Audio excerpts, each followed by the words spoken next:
إن الحمد لله نحمده ونستعينه ونستغفره ونعوذ بالله من شرور أنفسنا وسيئات أعمالنا من يهده الله فلا مضل له ومن يضلل فلا هادي له وأشهد أن لا إله إلا الله وحده لا شريك له وأشهد أن محمدًا عبده ورسوله يا أيها الذين آمنوا اتقوا الله حق تقاته ولا تموتن إلا وأنتم مسلمون يا أيها الناس اتقوا ربكم الذي خلقكم من نفس واحدة وخلق منها زوجها وبث منهما رجالا كثيرا ونساء واتقوا الله الذي تساءلون به والأرحام إن الله كان عليكم رقيبا يا أيها الذين آمنوا اتقوا الله وقولوا قولا سديدا يصلح لكم أعمالكم ويغفر لكم ذنوبكم ومن يطع الله ورسوله فقد فاز فوزا عظيما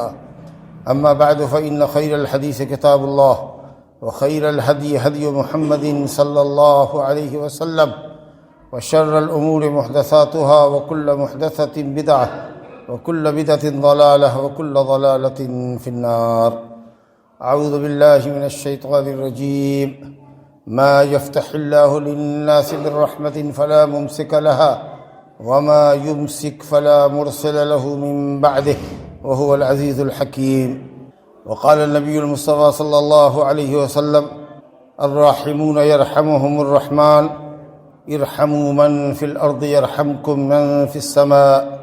میرے بزرگوں دوستو، ہم بندوں کے ساتھ اللہ سبحانہ و تعالیٰ کا بڑا لطف و کرم ہے کہ ہمارا رب غفور الرحیم ہے، بہت ہی بخشنے والا اور نہایت رحم کرنے والا ہے۔ اس کی مغفرت بے پایاں، بے انتہا، اور اس کی رحمت بھی بے حد و حساب ہے۔ اللہ سبحانہ و تعالیٰ کی رحمت دنیا میں ہر چیز کو شامل ہے، ہر مخلوق کو حاصل ہے، کیا مومن کیا کافر، کیا نیک کیا بد، سب کو اللہ کی رحمت شامل ہے۔ سب کو اللہ کھلا رہا ہے، پلا رہا ہے، مال و دولت سے نواز رہا ہے، اولاد سے، کاروبار سے، مکان و جائیداد سے، صحت و عافیت سے، ہر کوئی کم و بیش متمتع ہے، مستفید ہے، خواہ وہ مسلمان ہو یا کافر۔ اللہ نے کہا وَرَحْمَتِي وَسِعَتْ كُلَّ شَيْءٍ، میری رحمت ہر شے کو محیط ہے، ہر شے کو شامل ہے۔ البتہ اللہ سبحانہ و تعالیٰ کی رحمت آخرت میں صرف مومنوں کو حاصل ہوگی۔ وَكَانَ بِالْمُؤْمِنِينَ رَحِيمًا، یہ مومنوں کے ساتھ اللہ تعالیٰ کی جو رحمت ہوگی وہ آخرت میں خاص ہوگی۔ اللہ سبحانہ و تعالیٰ کے دو صفاتی نام بڑے مشہور ہیں، الرحمن الرحیم۔ علماء نے کہا کہ الرحمن اللہ تعالیٰ کی ذاتی صفت ہے، یعنی اس کی ذات رحمان ہے، اور رحیم فعلی صفت ہے کہ وہ اپنے بندے پر رحم فرماتا ہے، اس اعتبار سے وہ رحیم ہے۔ اور بعض اہل علم نے کہا کہ رحمان سے مراد رحمان الدنیا والآخرہ، دنیا اور آخرت دونوں جگہ رحم کرنے والا، اور رحیم صرف رحیم الآخرہ، آخرت میں مومنوں پر رحم کرنے والا۔ لیکن پہلی توجیہ زیادہ صحیح ہے کہ رحمان اللہ کی ذاتی صفت ہے، اس کی ذات رحمان ہے، اور رحیم اللہ تعالیٰ کی فعلی صفت ہے کہ وہ اپنے بندوں پر رحم فرماتا ہے۔ یہی وجہ ہے کہ اللہ رب العالمین نے لفظ رحمان کو اللہ کے لفظ کے ساتھ ذکر کیا ہے، قُلِ ادْعُوا اللَّهَ أَوِ ادْعُوا الرَّحْمَٰنَ أَيَّمَّا تَدْعُوا فَلَهُ الْأَسْمَاءُ الْحُسْنَىٰ، اللہ کو اللہ کہہ کر پکارو یا رحمان کہہ کر پکارو، کسی بھی نام سے پکارو، اللہ تعالیٰ کے تمام نام انتہائی پاکیزہ، انتہائی اعلیٰ و افضل و برتر ہے۔ اللہ کے ناموں سے بہتر نام کسی کے ہو نہیں سکتے، نہ لفظ کے اعتبار سے نہ معنی کے اعتبار سے۔ تو لفظ رحمان کو اللہ نے اللہ کے ساتھ ذکر کیا، اس کا مطلب یہ ہے کہ جس طریقہ سے لفظ اللہ کسی بندے پر نہیں بولا جا سکتا ہے، اسی طریقہ سے کسی کو رحمان بھی نہیں کہہ سکتے۔ یہ یا تو ہماری لا علمی ہے یا بے وقوفی ہے کہ اگر کسی کا نام عبد الرحمن ہے تو آپ کہیں گے او رحمان بھائی، او رحمان بھائی، رحمان صاحب کہہ کے لوگ پکارتے ہیں۔ ہرگز جائز نہیں ہے، ہرگز جائز نہیں ہے۔ رحمان صرف اللہ کا نام ہے، اللہ کے علاوہ کسی پر نہیں بولا جا سکتا۔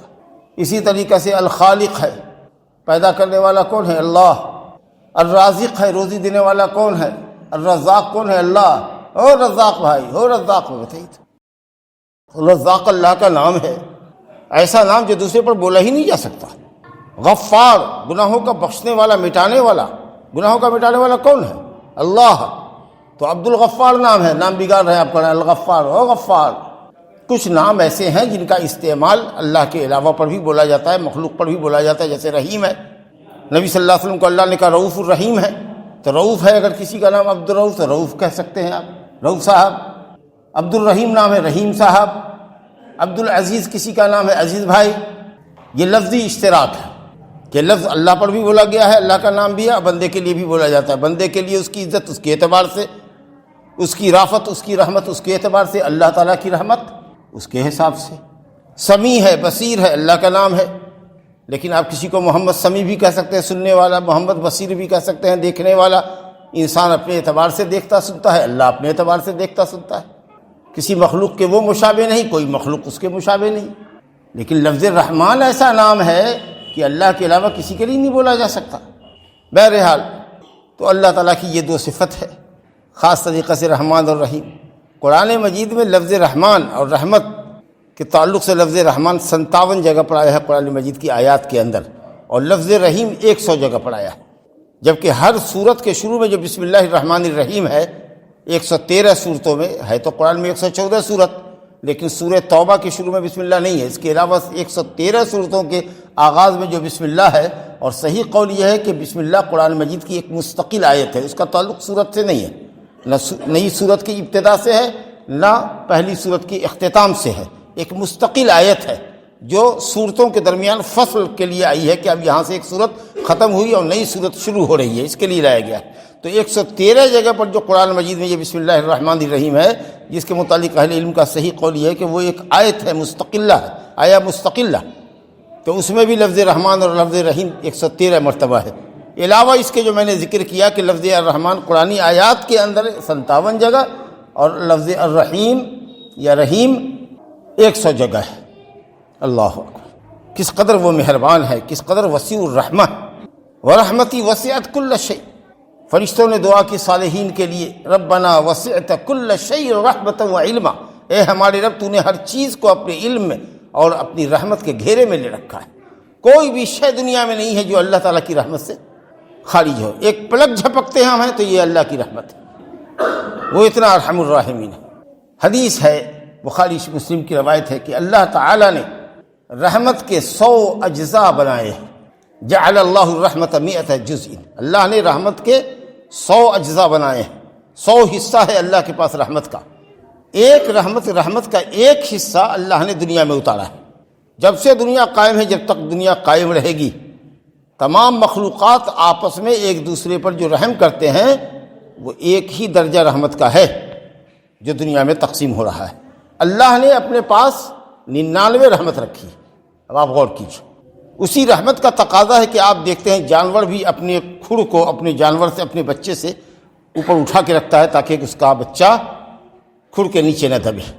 ماں باپ جو اپنے اولاد سے شفقت کرتے ہیں، میاں بیوی ایک دوسرے سے جو محبت کرتے ہیں، آپ اپنی اولاد سے محبت کرتے ہیں، دوست سے محبت کرتا ہے، بڑے چھوٹوں پر شفقت کرتے ہیں، جتنی مخلوق جس پر بھی رحم کرے، حتیٰ کہ یہ مرغی جو اپنے پر پھیلا کر خطرے کے وقت میں اپنے بچوں کو اپنے پروں کے اندر سمیٹ لیتی ہے، چوزوں کو، ساری رحمتیں اللہ تعالیٰ کی ایک ہی رحمت کا نتیجہ ہے، قیامت تک یہ ایک ہی رحمت تقسیم ہوگی۔ اب آپ غور کیجئے کہ اللہ نے جس نے اپنی آخرت کے لیے 99 رحمت رکھی ہو، وہ کتنی وسیع اور عریض ہوگی۔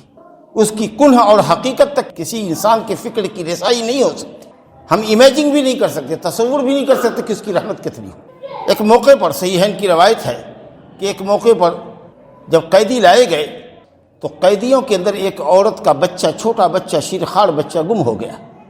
اب وہ عورت بلبلا رہی تھی، پریشان تھی، اپنے بچے کو تلاش رہی تھی، تلاشتے اس کا بچہ اس کو مل گیا۔ تو آپ تصور کر سکتے ہیں، آپ بھی سمجھتے ہیں کہ ماں کی ممتا کیا ہوتی ہے۔ بہت تلاش جستجو کے بعد اگر بچہ ملے تو ماں کی ممتا کیسے امڑتی ہوگی۔ اس دھڑ سے اس نے اس کو پکڑا اور سینے سے لگایا، دبوچا، اور اس کے بعد دھڑ سے اس نے اس کو دودھ پلانا شروع کر دیا۔ صحابہ کرام اس کی شفقت کو، اس کی اس تلاش کو، اور پھر بچے ملنے کے بعد اس کی اس کیفیت کو دیکھ رہے تھے، نبی صلی اللہ علیہ وسلم بھی دیکھ رہے تھے۔ صحیحین کی روایت ہے، حضرت عمر بن خطاب رضی اللہ عنہ سے روایت ہے، آپ نے فرمایا کہ تم اس عورت کو دیکھ رہے ہو؟ کہا جی ہاں۔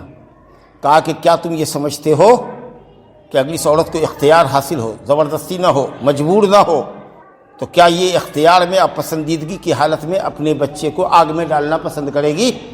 اگر یہ قادر ہو کہ اپنے بچے کو آگ میں نہ ڈالے، اگر اس پر بات پر اس کو قدرت ہو، یعنی مجبور نہ کی گئی ہو کہ تم ڈالو، اگر اختیاری حالت ہو اس کی، تو کیا یہ عورت پسند سے، اپنی پسند سے اپنے اس بچے کو آگ میں ڈالے گی؟ کہا لا واللہ، قسم اللہ کی نہیں ڈالے گی، یقیناً نہیں ڈالے گی کوئی ماں اپنے بچے کو آگ میں۔ نبی صلی اللہ علیہ وسلم نے اس موقع پر کہا للہ ارحم بعبادہ من ہذہ بولدہا، واللہ، یقیناً اللہ رب العالمین اپنے بندوں پر اس سے زیادہ مہربان ہے جتنا یہ عورت اپنے بچے پر مہربان ہے۔ تو آپ کو جتنی اپنے نفس کی فکر ہے، اپنے آپ پر جتنا آپ رحم کرتے ہیں، یا ماں باپ اپنی اولاد پر جتنا رحم کرتے ہیں، قسم اللہ پاک کی، اللہ اس سے زیادہ آپ پر رحم کرتا ہے۔ اسی نے آپ کو اپنی رحمت سے پیدا کیا، سماعت دی، بصارت دی، عقل دی، قلب دیا سوچنے کے لیے، اور پھر گوناگون نعمتوں سے اللہ نے نوازا۔ وَإِن تَعُدُّوا نِعْمَتَ اللَّهِ لَا تُحْصُوهَا وَمَا بِكُم مِّن نِعْمَةٍ فَمِنَ اللَّهِ، جس کو جو نعمت حاصل ہے سب اللہ کا فضل ہے، اس کی رحمت کا نتیجہ ہے۔ حضرت ابراہیم خلیل اللہ علیہ السلام کو دہکتے ہوئے انگاروں میں ڈال دیا گیا، جس کو نار نمرود کہتے ہیں، اللہ کی رحمت سے ہی تو بچ کے نکلے، آگ ٹھنڈی ہو گئی۔ حضرت یوسف علیہ السلام کو ان کے بھائی نے گہرے کنویں میں ڈال دیا، اللہ کی رحمت سے ہی تو وہ بچ کے نکلے۔ حضرت یونس کو مچھلی نے نگل لیا، سمندر کا اندھیرا، مچھلی کے پیٹ کا اندھیرا، ظلمات بعضها فوق بعض، اور اس کے باوجود اللہ کی رحمت ہی تو ان کو دیکھ رہی تھی۔ حضرت موسیٰ علیہ السلام کو ان کی والدہ نے پیدائش کے ساتھ ہی فرعون اور اس کے سپاہیوں کے ڈر سے کہ کہیں پکڑ کے مار نہ ڈالے گا، صندوق میں بند کر کے سمندر میں پھینک دیا، دریا میں بہا دیا، اور وہ صندوق بہتا بہتا بہتا بہتا فرعون کے محل سے جا ٹکرایا، جہاں وہ صندوق نکالا گیا۔ خوبصورت بچہ تھا، کہاں تو اس کو مارنے کی تیاری تھی، اور کس طریقہ سے اللہ کی رحمت اس کی حفاظت کر رہی تھی، اور اسی گھر میں جس کے ہاتھوں فرعون کو ہلاک ہونا تھا، اللہ نے اس شخص کی پرورش کی، حضرت موسیٰ علیہ السلام کی۔ یہ کون، اس کے پیچھے کون حقیقت کار فرماتی، کون سی طاقت تھی؟ اللہ اور اس کی رحمت ہی تو تھی۔ حضرت محمد صلی اللہ علیہ وسلم اپنے ساتھی ابو بکر کے ساتھ غار میں چھپے ہوئے ہیں، لوگ دور دور تک دیکھ رہے ہیں، لیکن اپنے پاؤں کی طرف اگر نیچے دیکھتے تو نبی صلی اللہ علیہ وسلم دکھ جاتے اور پکڑ میں آ جاتے۔ لیکن کس چیز نے آپ کی حفاظت کی؟ اللہ کی رحمت نے۔ بزرگوں، دوستو، اب جس بندے پر بھی، اچھا دیکھیے اللہ کی رحمت کی ایک اور مثال دیکھیے بہت اچھی، کس طریقے سے آپ نے کبھی غور کیا ہے؟ اللہ تعالیٰ کی رحمت، جیسا کہ میں نے عرض کیا، دنیا میں مومن کافر سب کو شامل ہے۔ وہ کفار مشرکین جو اللہ تعالیٰ کے لیے شریک ٹھہراتے ہیں، عاجز کمزور مخلوق کو اللہ کے برابر گردانتے ہیں، اور کچھ لوگ اللہ کے لیے اولاد ثابت کرتے ہیں۔ حضرت عزیر کو اللہ کا بیٹا کہا، حضرت عیسیٰ کو عیسائیوں نے اللہ کا بیٹا کہا، مشرکین مکہ فرشتوں کو اللہ کی بیٹیاں کہا کرتے تھے، حضرت مریم علیہ السلام کو اللہ کی نعوذ باللہ بیوی قرار دیا۔ لوگ زمانے کو گالی دیتے ہیں، دھوپ کو، بارش کو، ٹھنڈی کو، سب کو گالی دیتے ہیں، جبکہ زمانے کو اللہ تعالیٰ چلاتا ہے، رات اور دن کو الٹ پھر وہ کرتا ہے، اس کے حکم سے سب چیز چلتی ہے، ساری چیز اللہ کے حکم کے تابع ہے۔ بنی آدم اللہ کو اذیت پہنچاتا ہے، اپنی باتوں سے، اپنے طریقے سے اللہ کو تکلیف پہنچاتا ہے، لیکن اس کے باوجود بھی واہ رے اللہ، اس کی رحمت کہ وہ ایسے لوگوں کو عافیت دیتا ہے، روزی دیتا ہے۔ کیسا حلیم ہے، کیسا بردبار ہے، انتقام لینے پر قادر ہوتے ہوئے بھی اس کو ٹالتا رہتا ہے، اس کے معاملے کو مؤخر کرتا رہتا ہے۔ حدیث ہے، بڑی خوبصورت حدیث بخاری شریف کی، لیس احد اصبر علی اذی سمعہ من اللہ یدعون له ولدا ثم یعافیہم ویرزقہم، رواہ البخاری۔ اللہ سے زیادہ کسی اذیت پر صبر کرنے والا کوئی نہیں۔ اذیت جس کو کوئی سنتا ہو، اس پر اللہ کے سوا، اللہ جیسا کوئی صبر کرنے والا نہیں۔ اللہ اذیت کو سنتا ہے کہ بندے اذیت پہنچا رہے ہیں، میرے لیے اولاد ثابت کرتے ہیں، جبکہ اولاد کی اللہ کو کیا ضرورت ہے، اللہ اولاد سے بے نیاز ہے، اور پھر بھی وہ ان کو عافیت دیتا ہے، صحت اور عافیت سے نوازتا ہے ان مشرکین کو جو اللہ کے لیے اولاد ثابت کرتے ہیں، جو اللہ کے لیے شریک ثابت کرتے ہیں، پارٹنر ثابت کرتے ہیں۔ وَيَرْزُقُهُمْ، ان کو روزی دیتا ہے۔ تو آپ کیا سمجھتے ہیں؟ آپ کو نہیں سمجھنا چاہیے کہ اگر آپ اللہ کے دوست ہیں، اللہ واحد پر ایمان رکھتے ہیں، اس کے احکام پر عمل کرتے ہیں، تو اللہ آپ کو کیسی عافیت دے گا، کیسے روزی دے گا؟ وہ جو دشمنوں پر اتنا مہربان ہے، وہ اپنے دوستوں کو کیسے محروم کرے گا؟ کبھی سوچا نہیں آپ نے کہ اللہ آپ کو کیسے محروم کرے گا؟ آپ تو اس کے دوست ہیں، آپ تو اس کا کلمہ پڑھتے ہیں، اس کی عبادت اور اطاعت کرتے ہیں۔ میرے بزرگوں دوستوں، اللہ کی رحمت جیسا کہ میں نے عرض کیا آخرت میں صرف مومنوں کو شامل ہوگی، کفار اللہ کی رحمت سے محروم ہو گیا۔ دنیا میں سب کو شامل ہے، لیکن ہر شخص کو دنیا میں رحمت الہی کا ان کے حساب سے، عمل کے حساب سے اللہ تعالیٰ حصہ دیتا ہے۔ کسی پر بہت زیادہ رحمت الہی ہے، کسی پر کم ہے، لیکن ہے ہر کسی پر رحم، اللہ کی مہربانی۔ ہر کوئی پلک جھپک رہا ہے، ہر کوئی کھا رہا ہے، اچھا کھائے یا گھٹیا کھانا کھائے لیکن کھاتا سب ہے، تو رحمت تو سب پر ہے لیکن درجہ بدرجہ۔ روزی اللہ سب کو دے رہا ہے لیکن اس نے بعض کو بعض پر فضیلت بخشی۔ تو اللہ تعالیٰ کی رحمت کے اگر آپ حقدار ہونا چاہتے ہیں تو آپ کو کیا کرنا چاہیے؟ وہ کون سے اسباب ہیں جن کو آپ اختیار کریں گے؟ ایک آدمی جا کر کے بچوں کو ذرا خاموش کیجیے۔ رحمت الہی کے اسباب ہیں، جو ان اسباب کو جتنا اختیار کرے گا اسی حساب سے اللہ کی رحمت کا مستحق ہوگا۔ رحمت کے اسباب میں سب سے بڑا سبب شریعت پر عمل کرنا اور اللہ کا تقوی اختیار کرنا، یہی ہے شریعت پر عمل کرنا۔ تقوی کیا ہے؟ اللہ اور اس کے رسول کے حکموں کو بجا لانا اور اللہ اور اس کے رسول کی منع کردہ چیزوں سے باز رہنا۔ اب جو جتنا اللہ رب العالمین کے حکموں پر عمل کرے گا اور جس قدر گناہوں سے دامن کش رہے گا، پرہیز کرے گا، وہ اسی قدر اللہ تعالیٰ کی رحمت کا مستحق ہوگا۔ قرآن نے کہا وَهَذَا كِتَابٌ أَنزَلْنَاهُ مُبَارَكٌ وَهَذَا كِتَابٌ أَنزَلْنَاهُ مُبَارَكٌ فَاتَّبِعُوهُ وَاتَّقُوا لَعَلَّكُمْ تُرْحَمُونَ، یہ کتاب عظیم ہم نے بابرکت کتاب تمہارے لیے اتاری ہے۔ وَهَذَا كِتَابٌ مُبَارَكٌ، یہ عظیم کتاب ہے، بہت برکت والی کتاب ہے، خیر و برکت اس سے حاصل ہوگا، زندگی کے اندر بھی، معاش کے اندر بھی، کاروبار کے اندر بھی، گھر کے اندر بھی شیطان بھاگے گا، ہر حرف پر 10 نیکی ملے گی، یہ تم کو نیکی کی طرف بلائے گی کتاب، اچھے اخلاق اور آداب سکھائے گی اگر معنی اور مطلب کے ساتھ پڑھو گے تو، برے اخلاق اور آداب سے روکے گی۔ یہ کتاب اللہ تعالیٰ کے احکام پر، اس کی بیان کردہ مصلحتوں پر مشتمل ہے، بڑی عظیم کتاب ہے یہ۔ فاتبعوہ، اس کی پیروی کرو، اور فرمایا واتقوا، اور اللہ کا تقوی اختیار کرو، لعلکم ترحمون، تاکہ تم پر رحم کیا جائے۔ معلوم یہ ہوا کہ اللہ کی کتاب پر عمل کرنا، شریعت پر عمل کرنا اور تقوی الہی اختیار کرنا اللہ تعالیٰ کی رحمت کا موجب ہے، اللہ تعالیٰ کی رحمت کا اہم سبب۔ اللہ نے فرمایا واتقوا اللہ لعلکم ترحمون، اللہ کا تقوی اختیار کرو تاکہ تم پر رحم کیا جائے، اللہ کی اطاعت کرو، اس کے رسول کی اطاعت کرو، اوامر کو بجا لاؤ اور منع کردہ چیزوں سے باز رہو تاکہ تم پر رحم کیا جائے۔ ایک جگہ اللہ رب العالمین نے رحمت الہی کے مستحقین کا تذکرہ کیا ہے، سورہ اعراف آیت نمبر 156 پڑھیے اور 157 کا کچھ حصہ یا پوری آیت، سورہ اعراف آیت نمبر 156 157۔ اللہ فرماتا ہے وَرَحْمَتِي وَسِعَتْ كُلَّ شَيْءٍ فَسَأَكْتُبُهَا لِلَّذِينَ يَتَّقُونَ وَيُؤْتُونَ الزَّكَاةَ وَالَّذِينَ هُمْ بِآيَاتِنَا يُؤْمِنُونَ الذين يتبعون الرسول النبي الأمي الذي يجدونه مكتوبا عندهم في التوراة والإنجيل إلى آخر الآية۔ اللہ فرماتا ہے کہ اس کی رحمت ہر چیز کو شامل ہے، وَرَحْمَتِي وَسِعَتْ كُلَّ شَيْءٍ، میری رحمت ہر چیز کو شامل ہے، فَسَأَكْتُبُهَا، تو میں یقیناً اس رحمت کا مستحق اسی کو ٹھہراؤں گا۔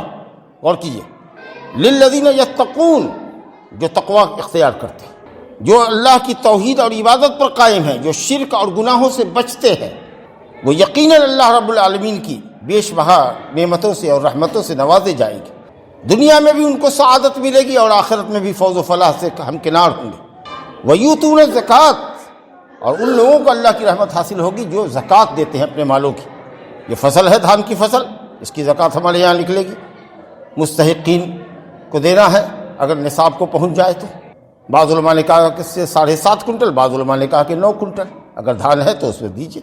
آسمان کی بارش سے ہوا ہے تو 10واں حصہ دیجیے، 20 من میں 2 من، 10 من میں 1 من کے حساب سے، کسی کو 50 من ہوا ہے تو 5 من دیجیے۔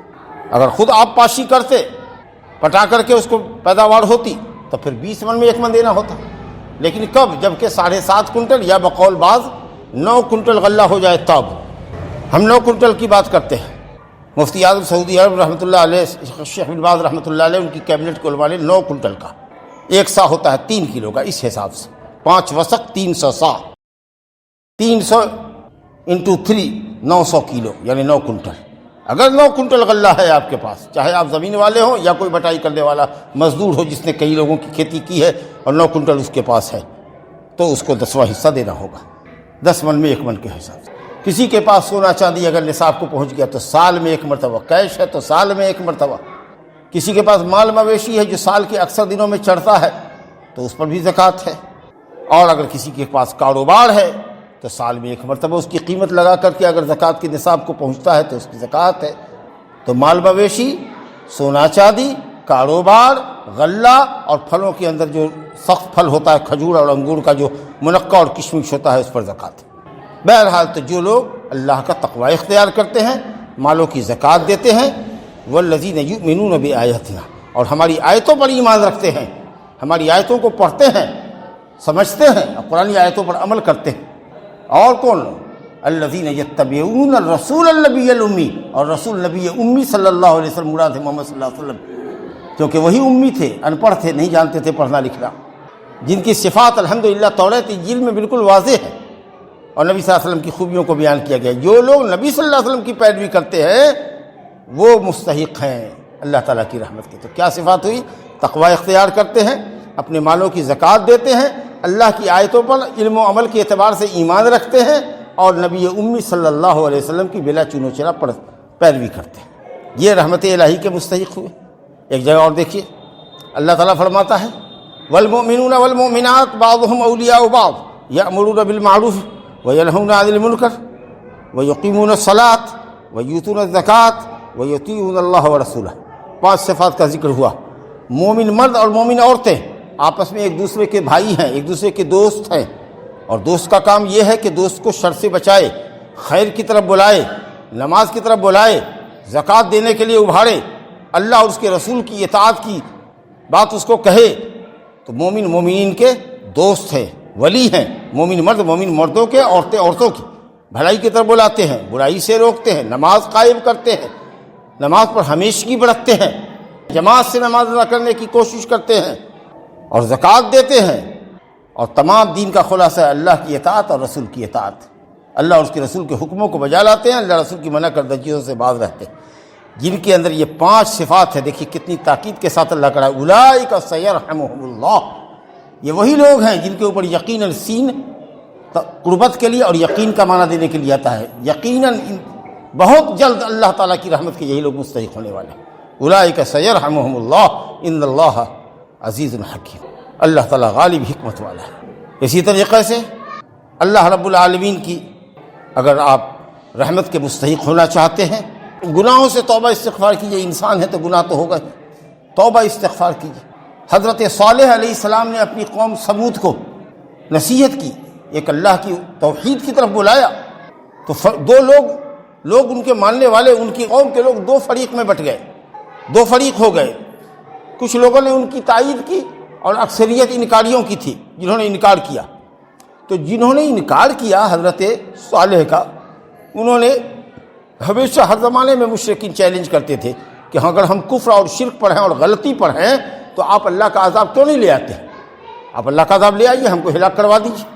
انبیاء تو رحمت للعالمین بن کے آیا کرتے تھے، لوگوں کے لیے سراپا رحمت بنتے تھے، اور اللہ بردبار ہے، اللہ موقع دیتا ہے سنبھلنے کا، جب نہ سنبھلوگے تو عذاب تو آئے گا ہی، ہلاک تو ہو گئی، مجرمین کو تو ہلاک ہونا ہی ہے، لیکن اول وہلا ابھی ہلاک کر دو، ایسا تھوڑی ہوتا ہے۔ اللہ تعالیٰ رؤوف الرحیم ہے، تو کہتے تھے کہ عذاب لے آؤ نا، اگر ہم غلطی پر ہیں، شرک پر ہیں، بت پرستی غلط ہے، قبر پرستی غلط ہے، اور تم جو ایک اللہ واحد کی عبادت کی بات کرتے ہو اگر یہ صحیح ہے، یہی صحیح ہے، اور ہم جس باپ دادا کے دین پر ہے غلط ہے، تو عذاب کیوں نہیں لے آتے؟ کہو اللہ کو کہ عذاب بھیجیے۔ اللہ تو حضرت صالح علیہ السلام کی محبت دیکھیے، قال یا قوم لم تستعجلون بالسیئۃ قبل الحسنہ، اے میری قوم کے لوگو، بے وقوف ہو، کیوں عذاب کی جلدی کرتے ہو؟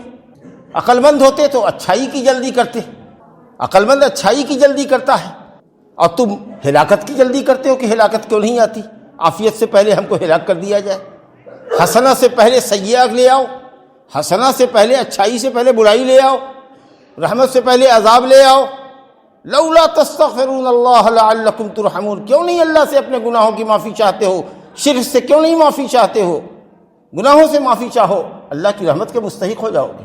یہ توبہ استغفار کی بھی دیکھیے کتنی زبردست اہمیت ہے۔ اور اسی طریقے سے آپ چاہتے ہیں کہ اللہ کی رحمت کے مستحق ہوں تو اللہ احسان کرنے والوں پر رحمت کرتا ہے۔ ان رحمت اللہ قریب من المحسنین، یقیناً اللہ کی رحمت محسنین سے قریب ہے۔ محسنین کون؟ جو اللہ کی عبادت پختہ طریقے پر کرتے ہیں، حضور قلب و دماغ کے ساتھ کرتے ہیں اور نبی صلی اللہ علیہ وسلم کی سنت کے مطابق کرتے ہیں، وہ ہیں محسن، احسان کرنے والے۔ حضرت جبریل امین والی حدیث میں ہے نا، حدیث جبریل میں کہ جبریل نے پوچھا یا رسول اللہ احسان کیا ہے؟ کہا ان تعبد اللہ کأنک تراہ فإن لم تکن تراہ فإنہ یراک، اس طرح اللہ کی عبادت کرو گویا اللہ کو تم دیکھ رہے ہو، اور نہیں تو یہ تو سمجھو ہی کہ اللہ تم کو دیکھ رہا ہے۔ حضور قلب کے ساتھ اللہ کا خوف دل میں لے کے عبادت کرو، دل دماغ حاضر رکھو اللہ کی عبادت، اور سنت کے مطابق کرو، تب جا کر کے عمل پختہ ہوگا۔ اور اسی طریقہ سے اللہ کے بندوں پر احسان کرو، کوئی فقیر اور مسکین مل جائے احسان کرو، کوئی مصیبت زدہ مل جائے اس کی مصیبت میں اس پر ترس کھاؤ، کوئی زلزلہ کا مارا مل جائے، بے گھر ہے، خانماں برباد ہے، گھر مکان ڈھہ گیا ہے، گر گیا ہے، اس کی مدد کرو۔ الراحمون یرحمہم الرحمن، جو دوسروں پر رحم کرتے ہیں اللہ ان پر رحم کرتا ہے، رحمان ان پر رحم کرتا ہے۔ حدیث ہے ارحموا من فی الارض، زمین والوں پر رحم کرو، یرحمکم من فی السماء، اللہ جو آسمان کے اوپر ہے، عرش کے اوپر ہے، وہ تم پر رحم کرے گا۔ اور حدیث ہے من لا یرحم لا یرحم، جو دوسرے پر رحم نہیں کرتا وہ اللہ تعالیٰ کی رحمت کا بھی مستحق نہیں بنتا۔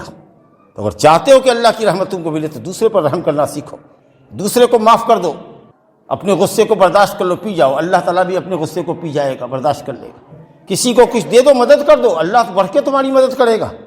ارے وہ تو اتنا رحیم ہے، اتنا کریم ہے، اتنا مہربان ہے کہ وہ بندے کا محتاج نہیں ہے، سارے بندے اس کے محتاج ہیں، اس کا دیا ہوا کھاتے ہیں، اس کی زمین پہ رہتے ہیں، اس کی ہوائی چلائی ہوئی ہوا میں سانس لیتے ہیں، اور پھر بھی حدیث قدسی ہے کہ جب بندہ ایک بالش میری طرف بڑھتا ہے تو میں ایک ہاتھ بڑھتا ہوں، اور جب وہ ایک ہاتھ بڑھتا ہے تو میں دو ہاتھ لمبا ہاتھ کر کے، یہ داہنے ہاتھ کی انگلی لے لیجئے بیچ کی انگلی، اور بائیں ہاتھ کی بیچ کی انگلی لے لیجئے، اور دونوں ہاتھ کو پھیلا دیجئے، اس کو باع کہتے ہیں کہ اگر بندہ ایک ہاتھ بڑھتا ہے تو میں ایک باع بڑھتا ہوں۔ یعنی جتنا آپ اللہ کی طرف متوجہ ہوتے ہیں اس سے کہیں زیادہ اللہ آپ کی طرف متوجہ ہوتا ہے۔ فرمایا کہ اگر بندہ میری طرف چل کے آتا ہے تو میں تیز تیز چل کے آتا ہوں، عام چال سے بڑھ کر کے، اور دوڑنے سے کم کو ہرولہ کہتے ہیں کہ اگر وہ میرے پاس چل کے آتا ہے تو اتیتہ ہرولۃ، میں تیز چل کے آتا ہوں، یعنی دوڑنے سے کم اور چلنے سے تیز۔ تو اللہ اتنا مہربان ہے، تو آپ اللہ کے بندوں پر مہربانی کیجیے۔ یہ بھی جس بندے پر اللہ تعالیٰ کی رحمت ہوتی ہے نا، دیکھیے گا کہ وہ اللہ تعالیٰ کی اطاعت میں آگے آگے رہتا ہے۔ اگر آپ کو اللہ تعالیٰ کی عبادت کا شوق پیدا ہوتا ہے، نماز اذان ہوئی یا فوراً دل میں آتا ہے چلو کام چھوڑ کر کے نماز کے لیے جائیں، کوئی نیکی کا کام اگر ہوتا ہے تو طبیعت مائل ہوتی ہے اس کی طرف کہ نیکی میں ہم بھی حصے دار ہوں، یہ علامت ہے اس بات کی اللہ کی رحمت آپ پر ہے، اس لیے آپ کے دل میں یہ کیفیت پیدا ہو رہی ہے۔ آپ کسی مصیبت زدہ کو دیکھتے ہیں تو آپ کا دل رو پڑتا ہے، آپ کی آنکھوں سے آنسو جاری ہوتا ہے، کسی کی تکلیف آپ کو دیکھی نہیں جاتی، یہ اس بات کی دلیل ہے کہ اللہ تعالیٰ آپ پر مہربان ہے، اس نے آپ کے دل میں رحمت رکھی۔ کتنے سخت دل ہوتے ہیں، تڑپتے ہوئے انسان کو بھی دیکھ کر ان کے دل کے اوپر کچھ اثر نہیں پڑتا۔ اسی طریقے سے اگر آپ کا کاروبار اچھا چل رہا ہے، معیشت اچھی ہے آپ کی، تو سمجھ لیجیے کہ اللہ تعالیٰ آپ پر مہربان ہے۔ تو یہ سب چیزیں علامات ہیں۔ ٹٹولیے اپنے آپ کو، اللہ کا ذکر کیجیے، قرآن مجید کی تلاوت کیجیے، دل نرم ہوگا، اور اللہ کے ذکر سے اگر غفلت کیجیے گا تو دل سخت ہو جائے گا، پتھر دل ہو جائیے گا، اللہ کی رحمت سے محروم ہو جائیے گا۔ تو اگر چاہتے ہیں کہ اللہ کی بھرپور رحمت حاصل ہو تو جو بات آپ نے سنی ہے کہ اللہ کی کتاب پر عمل کیجیے، اللہ اور اس کے رسول کے حکموں پر عمل کیجیے، گناہوں سے پرہیز کیجیے، نمازوں کا اہتمام کیجیے، لوگوں کو بھلی باتوں کا حکم دیجیے، برائی سے لوگوں کو روکیے، اور اسی طریقے سے توبہ استغفار کیجیے، کثرت سے ذکر و اذکار کیجیے، اور اللہ کے بندوں پر رحم کیجیے۔ انشاءاللہ تعالی آپ رحمت الہی کے دنیا سے لے کر آخرت تک مستحق ہوں گے۔ جنت بھی تو اللہ کی رحمت ہی ہے نا، کیا ہے جنت؟ اللہ کی رحمت ہی تو ہے۔ جنت اور جہنم میں بحث ہوئی، جہنم نے کہا کہ دیکھو ہمارے یہاں متکبر لوگ آئے ہیں، ظلم و عدوان کرنے والے سورما لوگ آئے ہوئے ہیں ہمارے اندر، جی بڑے بڑے سورما ہمارے پیٹ میں ہیں، جہنم کی آگ میں جل رہے ہیں۔ اور جنت کہے گی کہ ہمارے یہاں تو کمزور مسکین لوگ آئے ہیں، جنت میں اکثریت مسکین غریب لوگوں کی ہوگی، اللہ کے مطیع و فرمانبردار بندوں کی ہوگی۔ تو جب دونوں کی بحث ہوئی، اللہ کے سامنے آئی، تو اللہ نے کہا جنت سے کہ تو میری رحمت ہے، ارحم بک من اشاء من عبادی، میں اپنے جس بندے کو چاہوں تیرے اندر داخل کر کے اپنی رحمت کا مستحق بناؤں۔ اور جہنم سے کہا کہ تو میرا غضب ہے، تو میرا عذاب ہے، میں جس کو چاہوں عذاب سے دوچار کروں۔ تو ظاہر ہے کہ جو لوگ سورما بنتے ہیں، متکبر بنتے ہیں، ظلم اور زیادتی کرنے والے ہوتے ہیں، اللہ کی اطاعت سے سرتابی کرتے ہیں، اللہ کی مخلوق پر زور زبردستی کرتے ہیں، طاقت کا دھوس جماتے ہیں، تو ایسے لوگ تو وہیں جائیں گے۔ جو جبار اور متکبر لوگ ہیں ان کا ٹھکانہ تو جہنم ہوگا۔ اللہ تعالیٰ سے دعا ہے کہ وہ ہم سب کو اپنی رحمتوں کے سائے میں دنیا میں بھی رکھے، اور اللہ تعالیٰ آخرت میں بھی اپنے رحم و کرم سے ہم لوگوں کو کامیاب فرمائے، اور اللہ اپنی جنت میں جو اس کی خاص رحمت ہے اس میں اپنے فضل سے ہمیں اور آپ کو داخل فرمائے۔ انہ تعالی رؤوف الرحیم۔ اقول قولی ھذا واستغفر اللہ لی ولکم ولسائر المسلمین من کل ذنب فاستغفروہ انہ هو الغفور الرحیم۔